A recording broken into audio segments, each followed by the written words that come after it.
Bapak Kepala Sekolah SDN 1 Selo dan rekan-rekan guru SDN 1 Selo, serta salam tidak lupa kita aturkan kepada junjungan Nabi kita Muhammad SAW yang kita tunggu-tunggu salatnya nanti di yaumul qiyamah. Amin amin ya rabbal alamin. Sebelum acara kita mulai, kita senantiasa untuk berdoa dulu supaya acara ini, kegiatan ini berjalan dengan lancar. Kita ucapkan basmalah. Bismillahirrahmanirrahim. Sebelum kita bicara acara yang kedua, mari kita mainkan lagu Indonesia Raya dulu.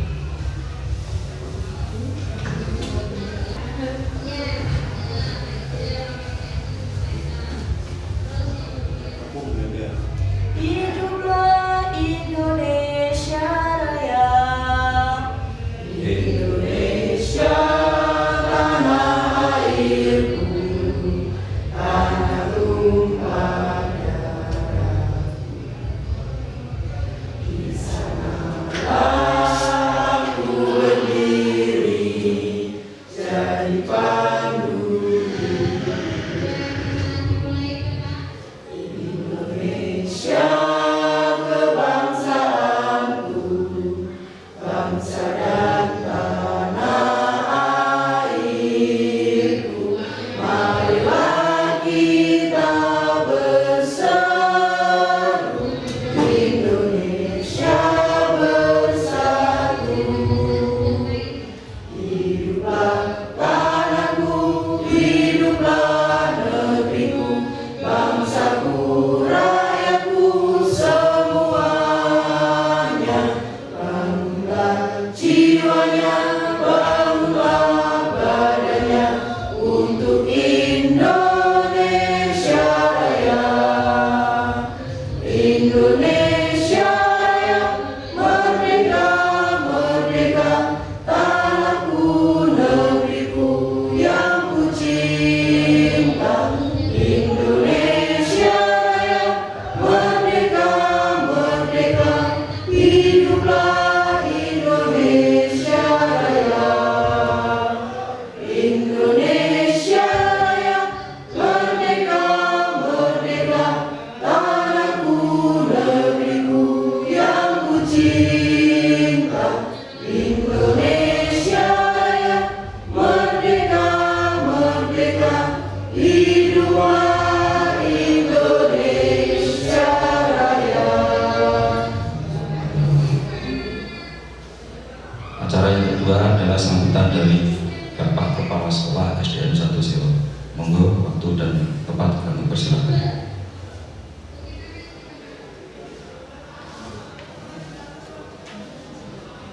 Assalamualaikum warahmatullahi wabarakatuh. Alhamdulillahirabbil alamin, wassalatu wassalamu.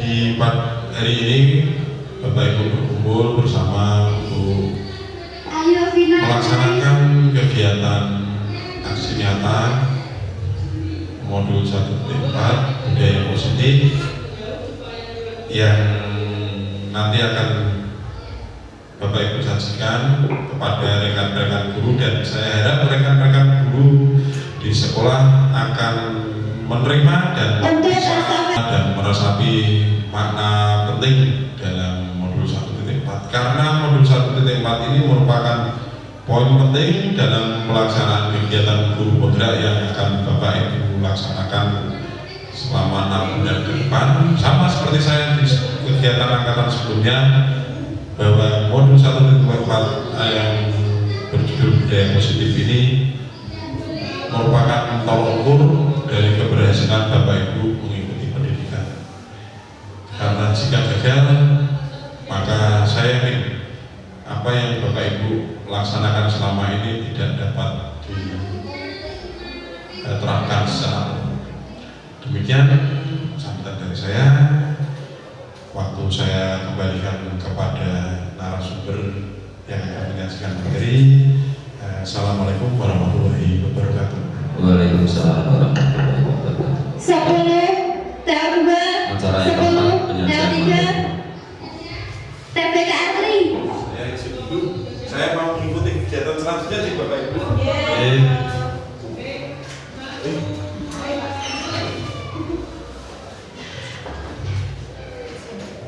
diseminasi budaya positif di sekolah Sutanto CPP Angkatan 9 Kabupaten Grobogan.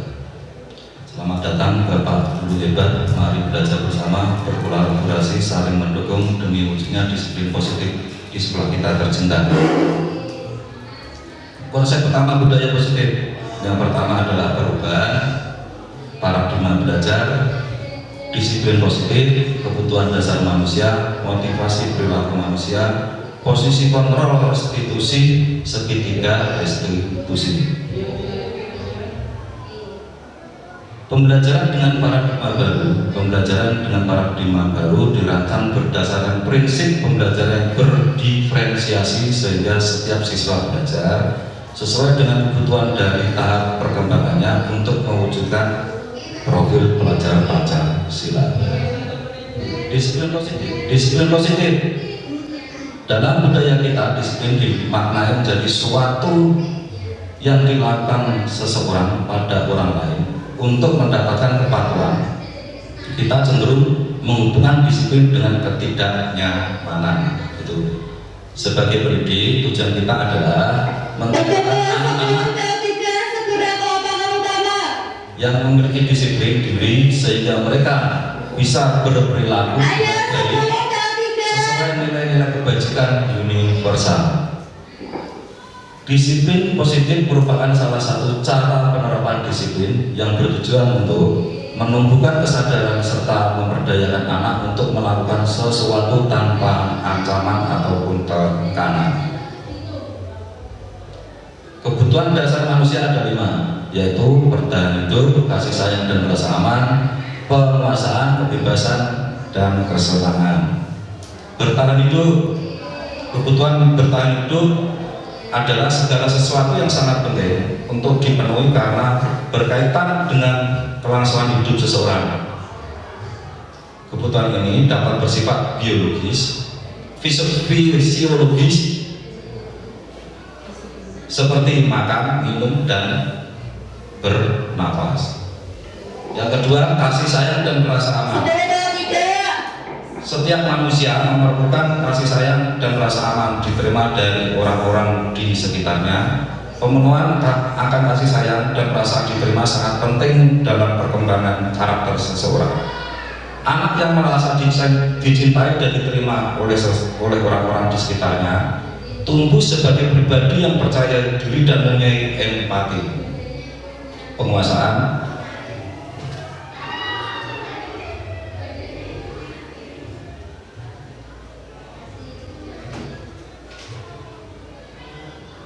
Kebutuhan akan kekuasaan berkaitan dengan harga diri anak.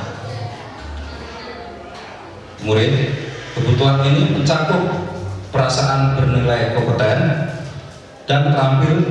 Guru dapat memenuhi kebutuhan ini dengan memberikan pujian dan hadiah kepada siswa saat mencapai prestasi atau melakukan hal-hal yang baik. Yang keempat, kebebasan. William Glasser membedakan kebutuhan akan kebebasan menjadi 2 kategori, yakni kebebasan dari rasa sakit dan kebebasan memilih. Kebebasan dari rasa sakit mencakup segala hal yang dapat membuat peserta didik menderita secara fisik maupun psikologis. Sementara kebebasan memilih berkaitan dengan kemampuan peserta didik dalam menentukan jalan hidupnya sendiri, termasuk memilih pembelajaran dan karir di masa depannya. Yang terakhir, kesenangan. Kebutuhan akan kesenangan, segala sesuatu yang diperlukan untuk merasa bahagia di sekolah. Kebutuhan ini penting untuk dipenuhi agar tujuan pembelajaran tercapai. Pemenuhan kebutuhan kesenangan dapat diterapkan dengan menciptakan pembelajaran yang menyenangkan. Betul. Motivasi perilaku manusia. Motivasi adalah dorongan yang timbul dari diri seseorang secara sadar atau tidak sadar untuk melakukan sesuatu tindakan dengan tujuan tertentu. Menghindari ketidaknyamanan dan hukuman, itu termasuk faktor ekstrinsik.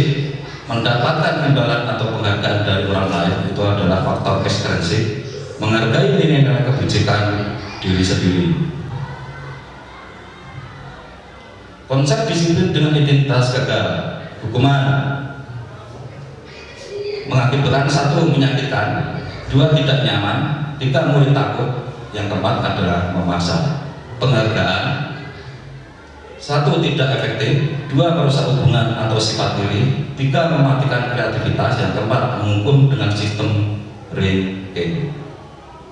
Konsep disiplin dengan identitas sukses. Konsekuensi yaitu penguatan jangka pendek, perlu monitoring, stimulus respon, murid menghormati peraturan. Restitusi, murid bertanggung jawab untuk perilakunya, fokus pada pemecahan masalah, murid menghormati dirinya dan orang lain. Konsep disiplin pendekatan restitusi sebuah cara menanamkan disiplin positif. Pengertian restitusi. Restitusi adalah proses menciptakan kondisi bagi murid untuk memperbaiki kesalahan mereka sehingga bisa kembali ke kelompok mereka lagi. Unsur restitusi bukan menebus kesalahan, tapi memperbaiki hubungan tawaran, bukan paksaan, fokus pada karakter, bukan tindakan. Perbedaan kasus siswa yang sering tidak mengerjakan PR. Yang pertama adalah hukuman. Guru menghukum siswa, hormat bendera 10 menit, guru marah, murid jadi takut, mungkin psikologisnya juga akan kena. Yang kedua, konsekuensi. Guru memberikan konsekuensi mengerjakan PR pada saat istirahat. Restitusi, guru menanyakan tentang keyakinan kelas dan membantu siswa menyelesaikan masalahnya.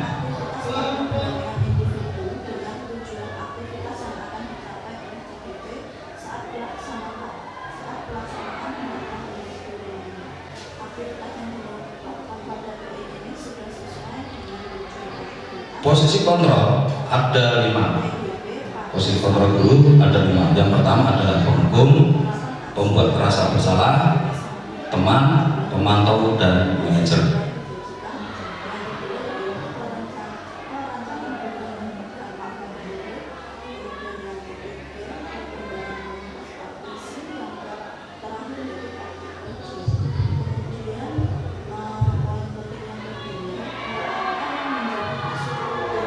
Ini contoh video penghukum.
Oke, dari video tadi itu jelas kata-katanya itu sebagai penghukum ya, ya kan? Oke, video berikutnya.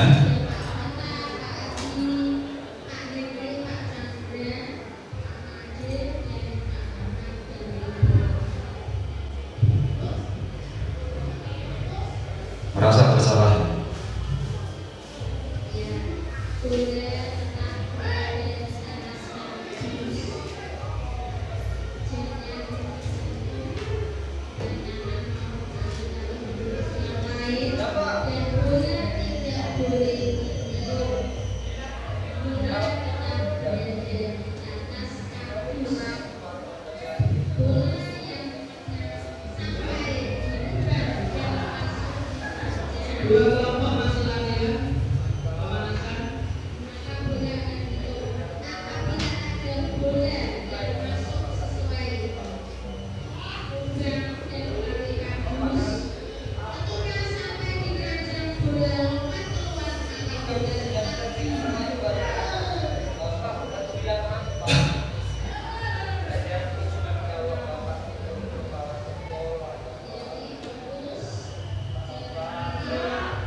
dari video tadi membuat merasa bersalah, bahasa dan kata-katanya kepada siswa atau murid, bahwasanya muridnya akan merasa bersalah sendiri, itu ya.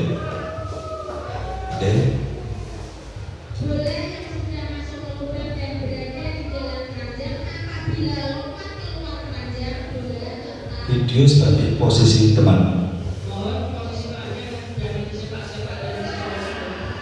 Posisi keranjang tidak boleh digeser-geser pada saat sedang bermain. Ya, Pak Junaidi, tolong ya. Jangan mendekati keranjang, jangan sampai keranjang digeser-geser.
Ya, dari video ini guru memposisikan dirinya kepada murid itu sebagai teman. Ya, lanjut video berikutnya.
Oke, untuk video pemantau ini menurut saya juga kurang efektif karena guru posisinya sebagai pemantau. Oke, lanjut video berikutnya.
pada posisi manajer inilah mungkin cocok untuk kita terapkan di sekolah kita, karena apa?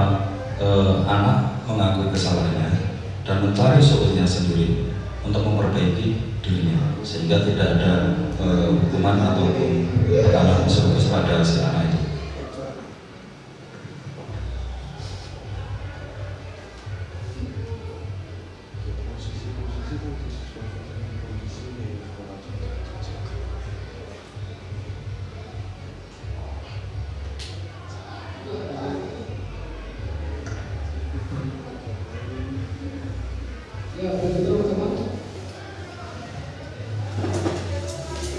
Oke, setelah kita mengetahui posisi kontrol guru, kita lanjut ke experting dulu, ya.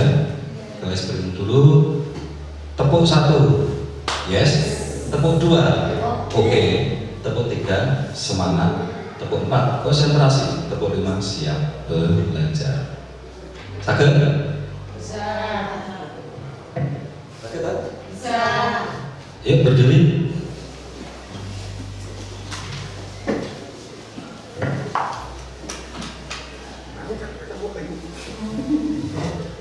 Tepuk 1. Yes. Yes. Kasih contoh dulu. Tepuk 1. Yes. Tepuk 2. Oke. Tepuk 3. Semangat. Tepuk 4. Konsentrasi. Tepuk 5. Siap belajar. Itu oke? Oke. Yuk mulai. Tepuk 1. Tepuk 2. Tepuk 3. Tepuk 4. Tepuk 5. Oke, terima kasih. Lanjut, ini 5 posisi kontrol. Identitas gagal, identitas berhasil atau sukses, identitas berhasil, sukses, kontrol diri. Yang pertama adalah penghukum. Guru berpendapat, menghardik, menunjuk-nunjuk, menyakiti, menyindir. Pembuat merasa bersalah, berceramah, dan mengatakan seharusnya Bapak Ibu kecewa. Sebagai teman, membuatkan alas-alasan yang untuk muridnya. Sebagai pemantau, menghitung dan mengukur. Sebagai manajer, mengajukan pertanyaan-pertanyaan kepada murid.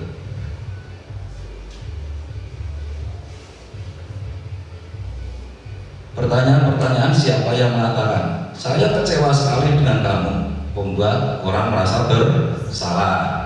Kamu tidak pernah benar melakukannya, adalah sebagai penghukum. Ayolah, lakukan demi ibu bapak sebagai teman. Apakah kamu mau mendapatkan stiker bintang hari ini?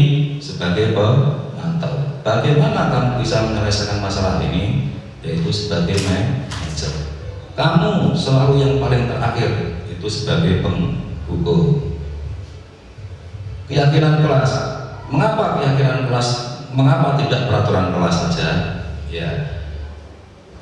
Mengapa kita memiliki peraturan tentang penggunaan helm saat mengendarai sepeda motor, dan mengapa kita memiliki peraturan tentang penggunaan masker dan mencuci tangan setiap saat?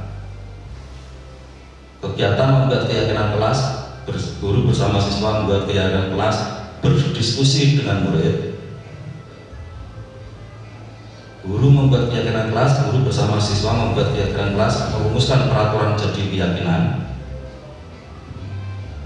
menempelkan kertas take note keyakinan kelas. Bagaimana pembentukan keyakinan kelas? Ada 3 ya. Yang pertama lebih abstrak dari peraturan. Yang kedua berupa pernyataan universal.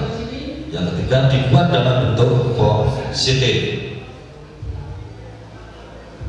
Keyakinan atau kesepakatan kelas 4 saja. Yang pertama, tidak berbicara sendiri, datang tepat waktu, mengerjakan tugas, buang sampah pada tempatnya. Segitiga restitusi. Yang pertama adalah menstabilkan identitas, validasi kebutuhan. Yang ketiga, menanyakan keyakinan.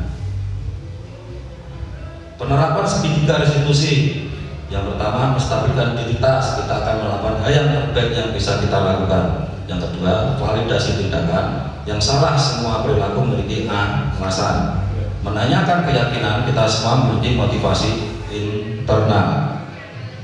Kesimpulan, dalam penerapan program disiplin positif, hendaknya guru memiliki standar kepribadian profesional dan sosial yang baik, di mana guru mampu berefleksi pada posisi kontrolnya saat ini, bagaimana perjalanan dirinya sebagai seorang kamu atau posisi manajer yang menuntun murid menjadi insan yang mandiri, merdeka dan bertanggung jawab. Sebaik-baik manusia adalah yang berguna bagi sesamanya. Terima kasih. Salam dan bahagia calon guru penggerak angkatan 11. Wa taufiq wa hidayah. Wassalamualaikum warahmatullahi wabarakatuh.